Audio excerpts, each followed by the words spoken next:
सो आज के इस लेक्चर में हम एनर्जी स्टोर्ड इन कैपेसिटर पढ़ेंगे कि जब हम कैपेसिटर को बैटरी से कनेक्ट करते हैं तो कैपेसिटर एनर्जी कैसे स्टोर करता है। सो आज अपने को पढ़ना है एनर्जी स्टोर्ड इन कैपेसिटर। यदि हमारे पास कोई कैपेसिटर है, उसको हम चार्ज करते हैं तो हमारी एनर्जी स्टोर्ड कहाँ पर होगी, ये चीज़ सीखेंगे और एनर्जी डेंसिटी सीखेंगे। सबसे पहली बात यह है कि energy is stored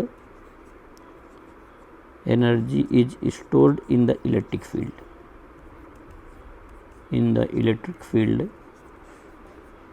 between the plates. Between the plates, जो कैपेसिटर की प्लेट्स हैं उनके बीच में ही एनर्जी क्या होगी, स्टोर होगी। दूसरा, दिस एनर्जी इज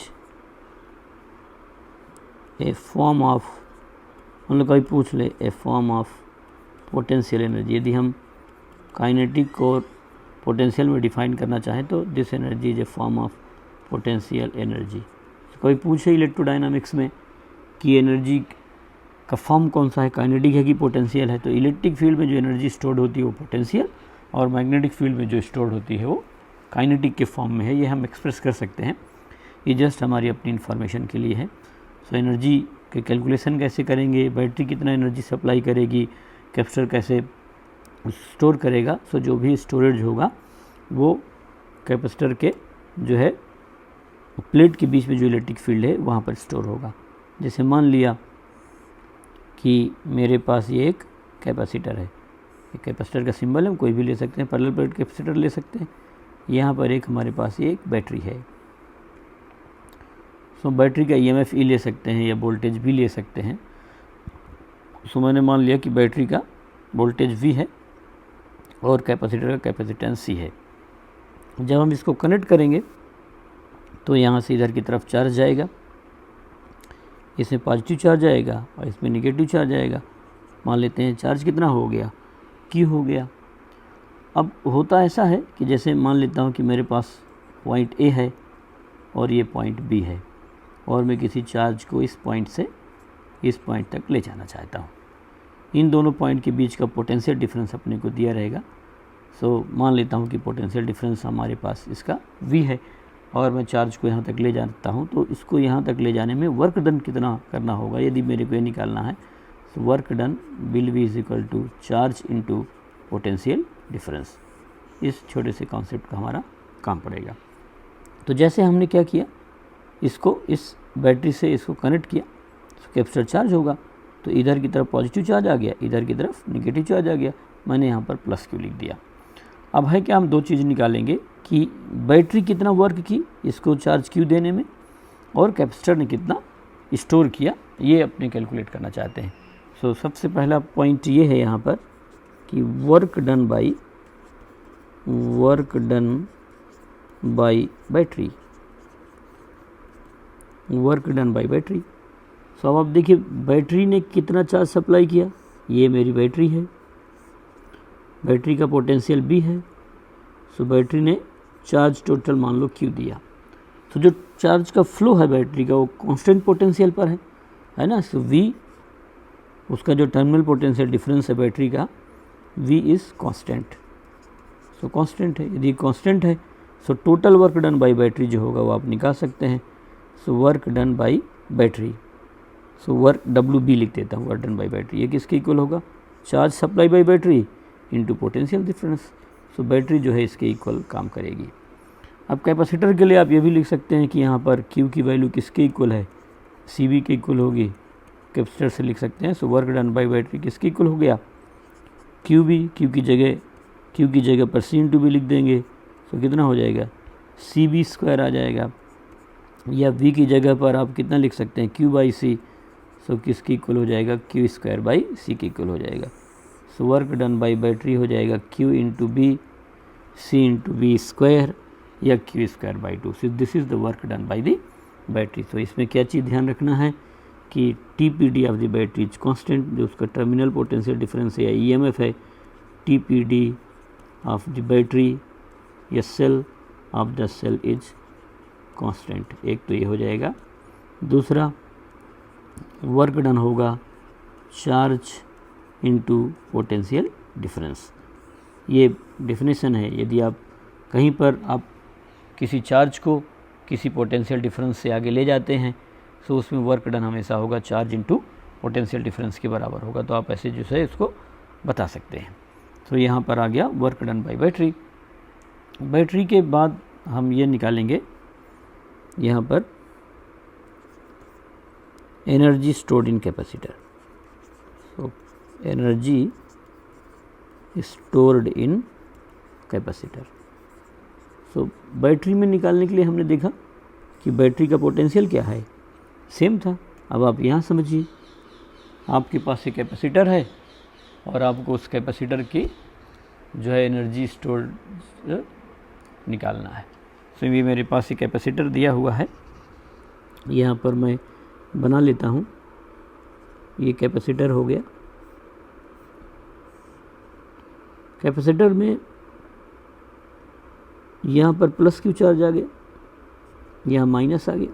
ये टोटल चार्ज फाइनल मान ले क्यू है और फाइनल पोटेंशियल कितना डेवलप हो जाएगा, इसका वी होगा।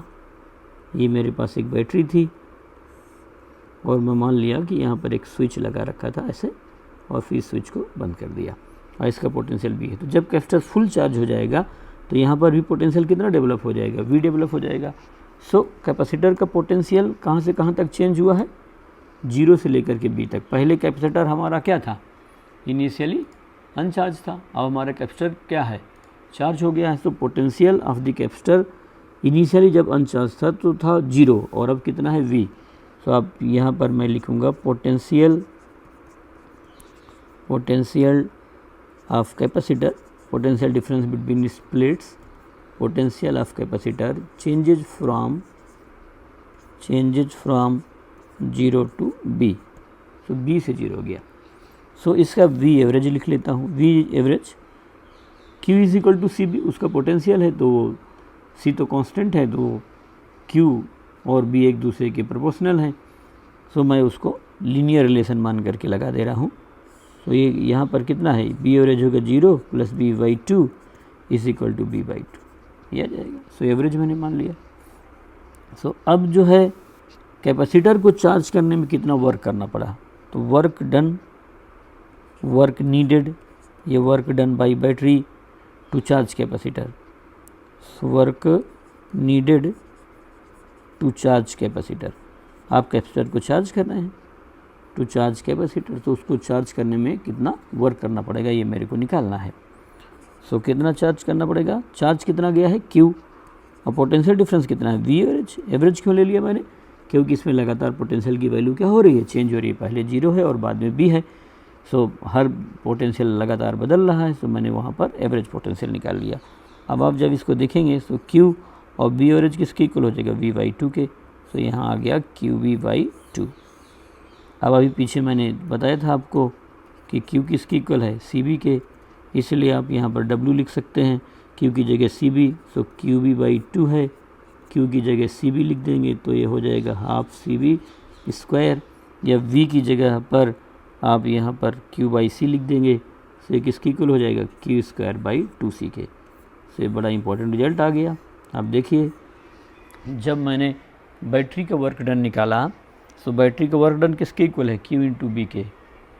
और जब कैपेसिटर का निकाला तो कैपेसिटर को चार्ज करने में कितना वर्क करना पड़ा अपने को, QB बाई 2 करना पड़ा।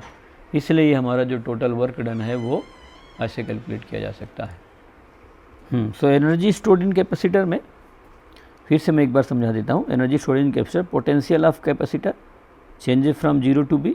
सो v एवरेज कितना हो जाएगा, 0 प्लस b बाई 2 या b बाई 2 आ गया। Work needed to charge capacitor, work निकालना है। सो वर्क डन अभी मैंने आपको सिखाया था, चार्ज इनटू पोटेंशियल डिफरेंस, यहाँ बताया ना, charge into potential difference. So work needed to charge capacitor, Q W कितना हो जाएगा, Q इंटू बी एवरेज।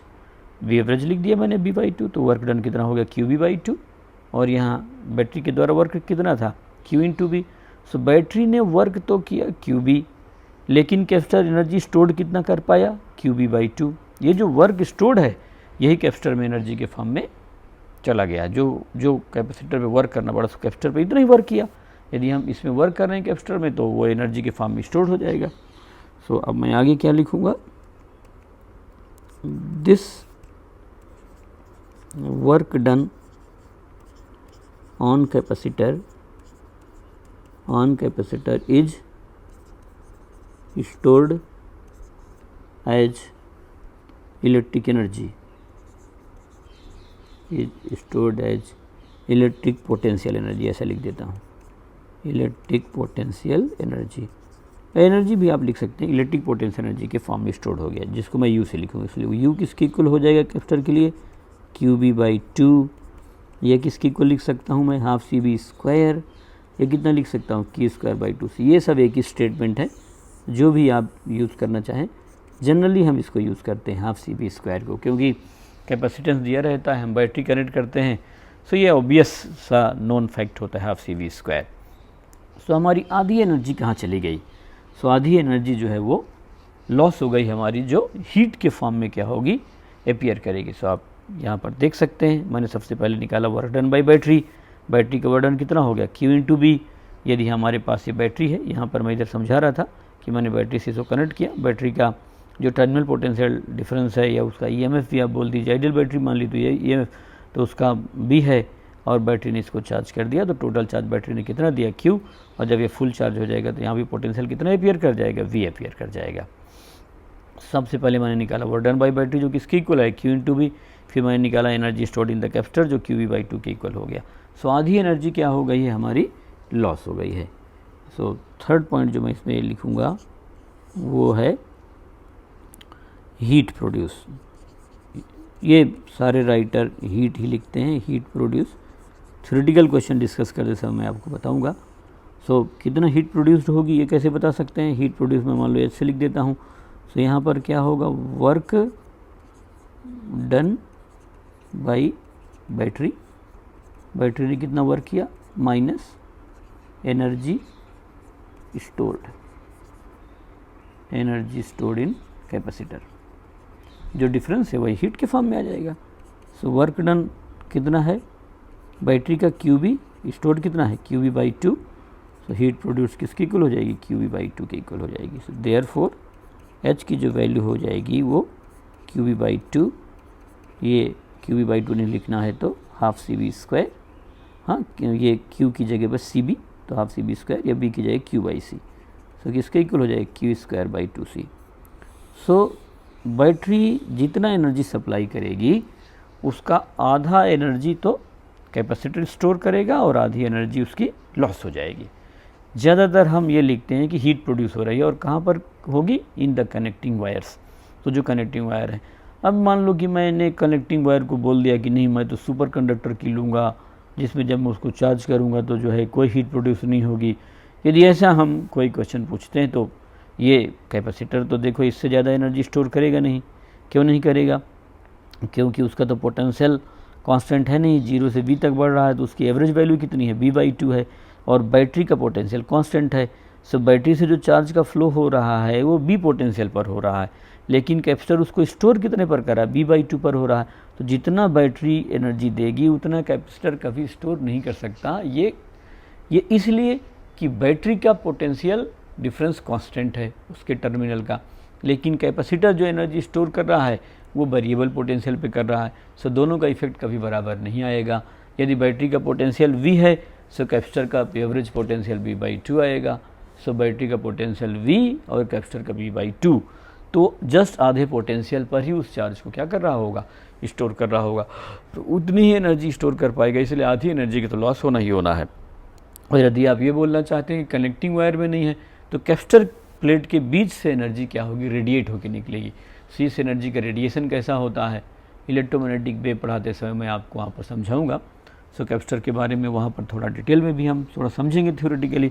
अभी आप ये समझिए कि आपसे क्वेश्चन में लिखा रहेगा कि ये हीट के फॉर्म में अपीयर कर रहा है, तो आप मान लीजिए कि जो कनेक्टिंग वायर है उनमें हीट के फॉर्म में अपीयर हो रहा है, वो वायर आपकी गर्म हो जाएंगी। सो ऐसे मान लिया मैंने। सो 3 चीज़ें मैंने आपको इसमें पढ़ा दिया, एनर्जी स्टोर्ड इन कैपेसिटर, एक तो वर्क डन बाई बैटरी, दूसरा एनर्जी स्टोर्ड इन कैपेसिटर, तीसरा मैंने पढ़ा दिया हीट प्रोड्यूस्ड। चौथा पॉइंट मैं इसमें पढ़ाना चाहता हूँ आपको energy density. So let us study energy density. इसका भी काम पढ़ने का आगे वाले। एनर्जी डेंसिटी को मैं स्मॉल यू से लिखूंगा। So energy density is defined as energy per unit volume. So energy density is defined as energy, हो सकता है आपने इलेक्ट्रोस्टैटिक में पढ़ा हो, energy divide by volume. So energy U and volume V, ये इसकी डेफिनेशन है। So energy per unit volume is called energy density. So यहाँ डेफिनेशन लिख देता हूँ मैं। Energy density is the energy per unit volume।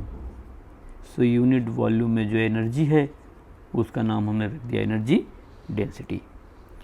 अब इसको जो है मैं आपको थोड़ा डिराइव करके सिखाता हूँ कि कैसे बता सकते हैं। जैसे ये मेरे पास ये एक पैरेलल प्लेट कैपेसिटर हो गया। पैरेलल प्लेट कैपेसिटर के प्लेट के बीच की डिस्टेंस मैंने d मान लिया, एरिया a मान लिया, इस पे प्लस क्यू चार्ज दे दिया, इस पे माइनस क्यू चार्ज दे दिया। इसके बीच में क्या होगी, ये इलेक्ट्रिक फील्ड एग्जिस्ट करेगी। इस इलेक्ट्रिक फील्ड में ही हमारी एनर्जी क्या है, स्टोर्ड है। अब मेरे को यहाँ पर बताना है। सो वॉल्यूम यदि मैं निकालना चाहूँ, पोटेंशियल नहीं, वॉल्यूम, सिंबल दोनों का एक ही तरह का लग रहा है। सो वॉल्यूम V ये किसके इक्वल होगा, area of the plate A and distance D।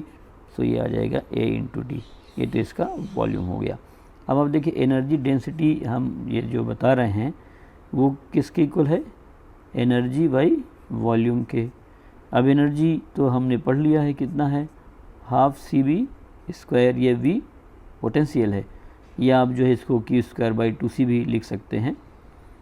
सो ये यहाँ पोटेंशियल है और ये वॉल्यूम है। तो वॉल्यूम किसके इक्वल है, A इंटू डी के इक्वल है। तो मैंने V हटा दिया जिससे अपने को सिंबल में दिक्कत नहीं आए। यहाँ पर ये V तो वॉल्यूम था और ये वाला V क्या है, पोटेंशियल है। अब हम C की वैल्यू भी यहाँ पर पुट कर सकते हैं।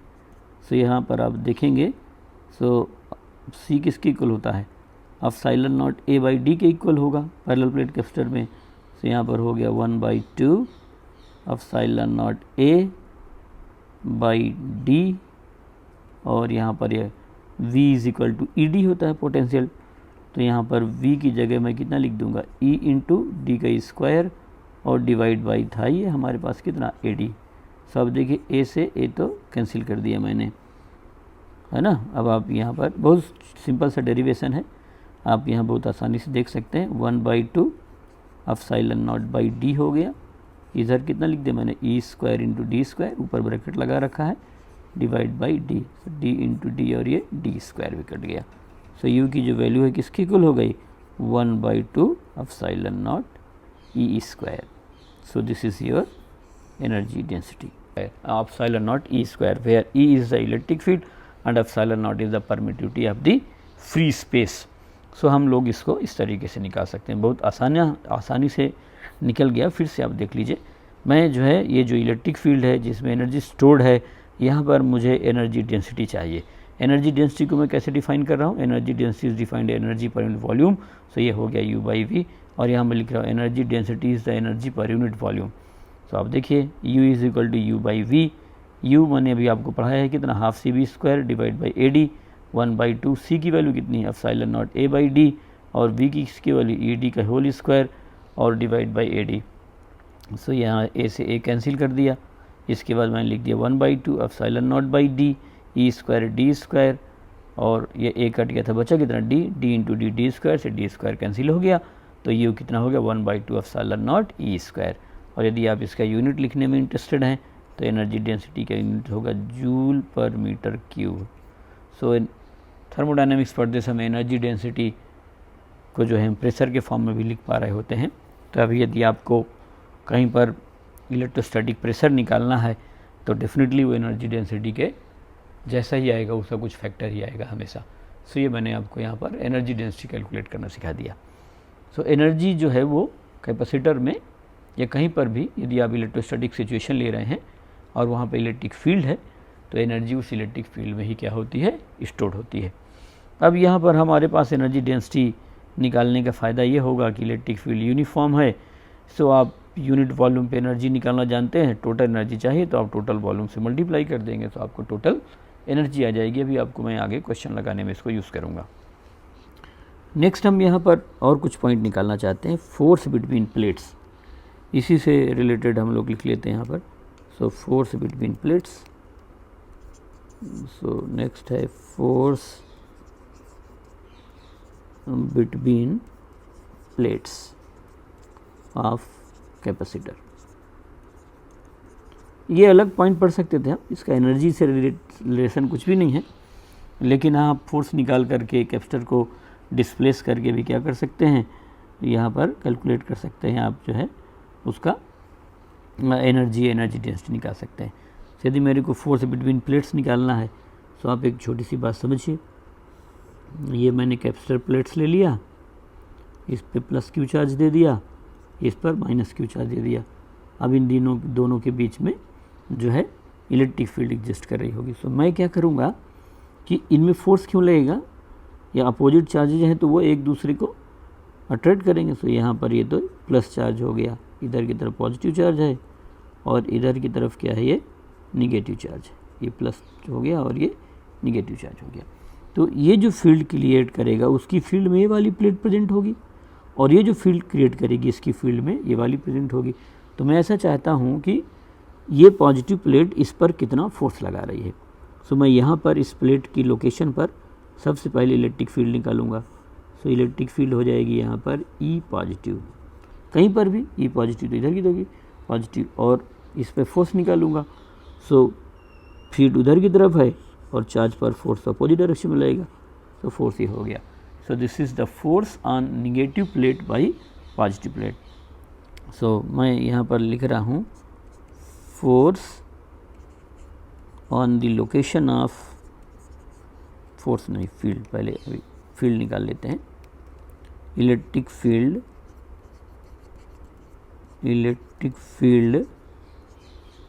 ड्यू टू पॉजिटिव प्लेट, केवल ये लिख लेते हैं। सो केवल एक प्लेट की फील्ड यदि अपने को निकालना है, सो अपने को पता है कितना होता है, sigma by 2 epsilon naught. Sigma होता है charge divide by area, so Q divide by A हो जाएगा तो 2 epsilon naught A. So this is the field due to positive plate. अब आप देखिए कि ये डिस्टेंस पर डिपेंड तो कर नहीं रही, तो जो फील्ड इसके लोकेशन में होगी वही यहाँ पर भी होगी, फील्ड बीच में क्या होगी, यूनिफॉर्म होगी। इसलिए मैं अब क्या करूँगा, फोर्स निकालूंगा निगेटिव प्लेट पर। तो force on negative plate, so negative plate पर यदि आप फोर्स निकालेंगे सो किसके इक्वल हो जाएगा, चार्ज उसका। सो चार्ज क्यू और इलेक्ट्रिक फील्ड ई पॉजिटिव ऐसे निकाल लिया मैंने। सो आप देखिए किसके इक्वल हो जाएगा, Q square divide by 2 epsilon naught A. So this is the force between the plates, ये आ जाएगा। बाई न्यूटन थर्ड लॉ यही होगा कि यदि इस प्लेट ने पॉजिटिव ने इसको इधर की तरफ अट्रैक्ट किया है तो ये वाली प्लेट भी उसको अपनी तरफ अट्रैक्ट करेगी, होगा ही होगा। वो फोर्स तो म्यूचुअली होगा, प्लस क्यू हो गया और ये माइनस क्यू हो गया। तो यदि पॉजिटिव प्लेट में इसको इधर की तरफ फोर्स लगाया है तो निगेटिव प्लेट इसको इधर की तरफ फोर्स लगाएगी। तो दोनों के बीच का फोर्स किसके इक्वल हो गया, Q square divide by 2 epsilon naught A. सो हम लोग इसको इस तरीके से समझा सकते हैं।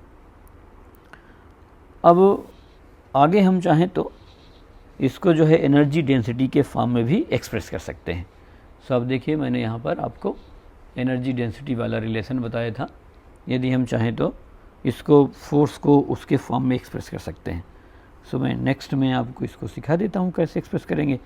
वैसे तो आ गया F is equal to Q square divide by 2 epsilon naught A आ गया, और फोर्स बाई यदि आप एरिया निकाल लेते हैं तो force by area will be pressure, और जो प्रेशर का रिलेशन होता है वो एनर्जी डेंसिटी से ज़रूर होता है। तो कभी पूछें अपने से कि फोर्स कितना लगेगा प्लेट के बीच में, सो बहुत एक्सप्रेशन रटने की ज़रूरत नहीं, कोई बहुत कठिन नहीं है। Electric field due to positive plate लिख लिया मैंने, ई प्लस किसके इक्वल होगा, sigma by 2 epsilon naught. Sigma की जगह क्यू बाई ए लिख दूंगा तो Q divide by 2 epsilon naught A, और फोर्स ऑन नेगेटिव प्लेट। अब यदि आपको मान लेते पॉजिटिव प्लेट पर निकालना था तो इसकी इलेक्ट्रिक फील्ड निकालेंगे। डेरिवेशन में आप चाहते हैं माइनस लगा सकते हैं, कुछ राइटर माइनस लगा देते हैं, क्योंकि मैंने डायरेक्शन पहले से मार्क कर रखा है इसलिए मैंने केवल और केवल क्या लिखा है उसका मैग्नीट्यूड लिख दिया। सो मैग्नीट्यूड लिख दिया मैंने कितना, Q² divide by 2 epsilon not A। इस तरीके से हम प्लेट के बीच में क्या कर सकते हैं, फोर्स निकाल सकते हैं। अब मैं आपको आगे जो है ये बता देता हूँ कि फोर्स और जो है उसके एनर्जी डेंसिटी में क्या रिलेशन होगा। एक रिलेशन और बता देता हूँ। सो नेक्स्ट है relation between force and energy density of capacitor. So हमारे पास पैरेलल प्लेट कैपेसिटर है, ये हमारी पैरेलल प्लेट्स हैं, इसमें प्लस क्यू चार्ज है, इसमें माइनस क्यू चार्ज है, बीच में इलेक्ट्रिक फील्ड ई एग्जिस्ट कर रही है। इस ई की वैल्यू अपने को पता है कितनी होती है, sigma by epsilon not. Energy density मैंने आपको बता रखा है, किसके इक्वल होता है, half epsilon not E square के। अभी फोर्स का मैंने आपको रिलेशन ही बताया। सो फोर्स हमारे पास कितना है, Q² by 2 epsilon not A। सो यहाँ पर मैं ये फोर्स लिख सकता हूँ। सो फोर्स की वैल्यू कितनी हो गई, फोर्स हो गई Q² divide by 2 epsilon not A। ये तो हमने फोर्स लिख दिया। अब आप देखिए जो सिग्मा होता है वो किसके इक्वल होता है, चार्ज डिवाइड बाई एरिया के। सो आप जो है यहाँ पर यदि सिग्मा लिखेंगे तो Q की जगह पर आप कितना लिख सकते हैं, सिग्मा इंटू A। तो ये हो जाएगा sigma square A² divide by 2 epsilon not A से A कैंसिल हो गया। तो जो फोर्स है वो किसके इक्वल हो गया, Q² divide by 2 epsilon not A।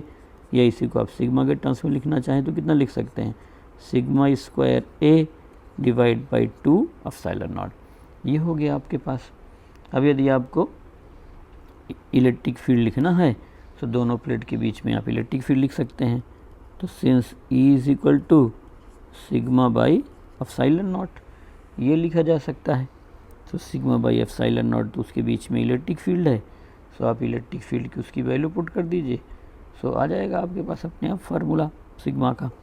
So force की वैल्यू आप देख दीजिए। तो F इज इक्वल टू, यहाँ सिग्मा किसके इक्वल है, E इंटू एप्सिलॉन नॉट। तो सिग्मा को यहाँ पर लिख दीजिए।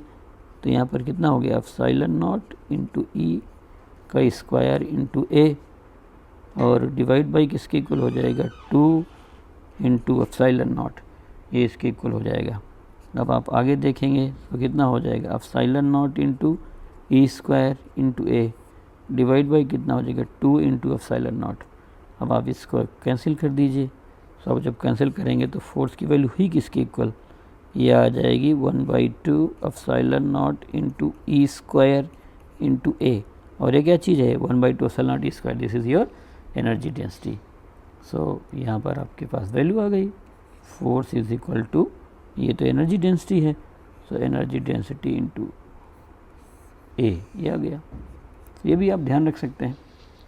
सो फोर्स बाई, आपको मान लो प्रेशर निकालना है, so force by area is pressure. तो pressure is equal to energy density. हमेशा ऐसे ही होता है, एनर्जी डेंसिटी और प्रेशर दोनों की डायमेंशनल इक्वेशन सेम होने की वजह से डायमेंशनल फार्मूला सेम है, दोनों की यूनिट सेम है। सो हम हमेशा एक को दूसरे के टर्म्स में लिख सकते हैं। उनके बीच में कोई कांस्टेंट का फैक्टर जरूर आ सकता है। सो मैंने आपको इस रिलेशन में बता दिया, relation between force and energy density of capacitor. So F की वैल्यू आ गई किसके इक्वल, U इंटू A के इक्वल आ गई। ये छोटे छोटे डेरिवेशंस हैं जो हमने यहाँ पर कवर कर लिया।